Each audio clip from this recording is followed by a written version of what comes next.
in Brooklyn, and we pick it up with less than 4 minutes to play. And these two superstars came to put on a show. Kyrie Irving, throw it up. Kevin Durant, throw it down. He had 26. The Nets had a 9-point lead. But wait, with just over 20 seconds to go, Milwaukee down by 3. Giannis, oh, what a shot. His only 3 of the night. And it's a statement, a dagger. We will head to overtime. Kevin Durant has got himself a chance to win it in regulation. It's always a stunner when he doesn't make it, but this one doesn't fall. So to OT we go, tied at 110, under 20 seconds to play in the overtime. Durant bringing it up. The Nets are down by 2. He's going to get himself trapped in the corner. The defense then going to lose sight of him. And so it comes back his way, and that's Wes Matthews flying by and undercutting Durant. KD not happy about the play afterwards. Dangerous looking. He'd be okay, certainly okay enough to go up there and knock down all 3 free throws. We did not show you the first 2 that tied it. Here's the one that puts the Nets ahead with 9 seconds left. It's a 1-point game. Giannis just taking it straight to the basket. They can't stop him, and they do foul him. Kevin Durant did not foul him. Nick Claxton did. They don't like the call, but it was a good call. Giannis would go to the line. He would make both to finish with 44 points. So here's the Nets. Last chance. 2-1.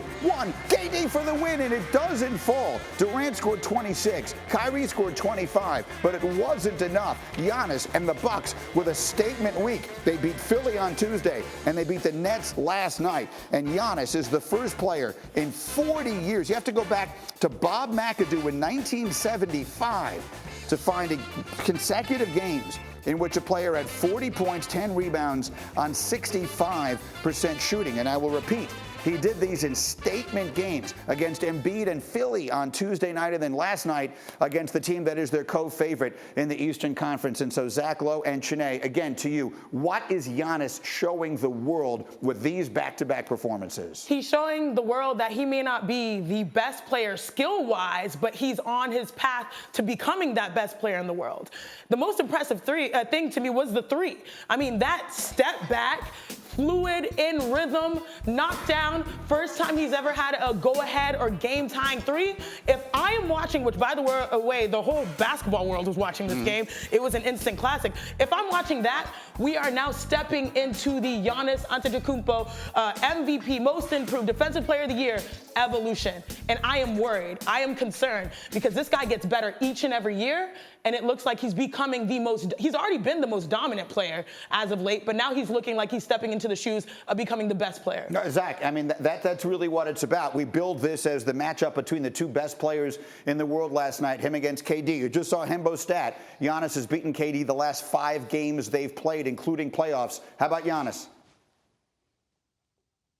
He's incredible, and I don't really know what we do with this, like, most dominant, most skilled. There's this idea that Giannis is, like, not as skilled as these other players, and I think what people mean by that is his handle and his jumper maybe don't look like Kevin Durant. I mean, I guess you got to be pretty damn skilled to just be putting up 40, 40, 40, and 10. Defense is a skill. Rebounding is a skill. His free throw shooting is pretty damn good now, and if you can't foul him, there's nothing you can do. And his passing gets a little better every year. The decisions get quicker. The reads get quicker. When you send double teams or overload the floor, the ball is out of his hands. He's finding open shooters when the defense is rotating the wrong way. He just gets a little better every year. And right now, if he's hitting free throws, 15 of 19 last night. Remember we all thought that finals clinching free throw performance was a fluke? What if it's not a fluke? There's just no answers anymore for this guy. Yeah, we showed you the play. We didn't show you the foul shots, but he made both of those free throws after he got fouled at the very end of regulation, and at the end of overtime. And that was a playoff atmosphere last night. He looked totally confident, totally comfortable, and so. If indeed that was a preview of what we're going to get somewhere along the line in the playoffs, and I'll sign for that as the Eastern Conference Finals right now.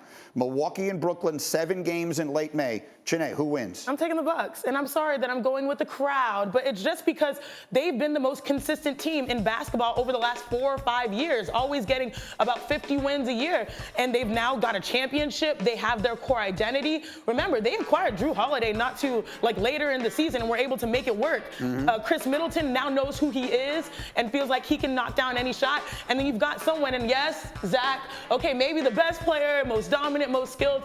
I think the most important is most dominant, because at the end of the day, how did they win a championship? He was the most dominant player on the floor. How is he likely now becoming the front runner for MVP? Because he's the most dominant player on the floor, and his team is winning games. They've got all the answers, and I love this for Giannis, and I love this for the Bucks, flying under the radar and being consistent. It's a fascinating week that began with Boston as the team to beat in the Eastern Conference, and that seems like about 10 years ago, but it was Monday. As of this moment, does Milwaukee feel like the team to beat in the East to you, Zach Lowe?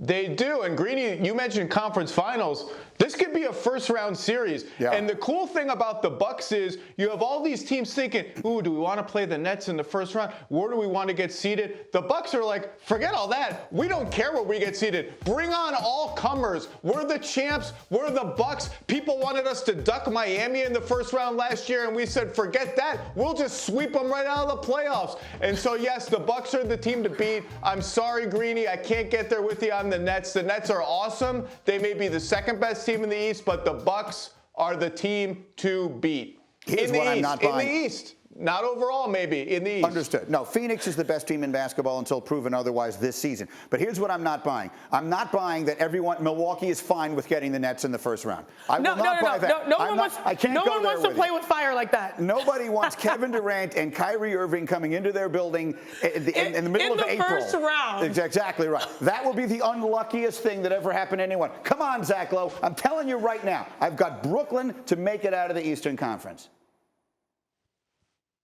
Look, they may not be excited about the idea of playing the Nets. Nobody wants to see those two dudes in front of them for 6 or 7 games. I'm just saying there are teams that are going to jockey. There are teams that are going to have meetings about, ooh, should we try to manipulate the seedings? The Bucks aren't going to have that meeting. That meeting's canceled. They'll play who they play. They're going to try to win every game. They don't care. It's not ideal, but they're not scared. They're not going to do any machinations to get out of any matchup. They're done with that stuff. Thank you for watching ESPN on YouTube. For live streaming sports and premium content, subscribe to ESPN+.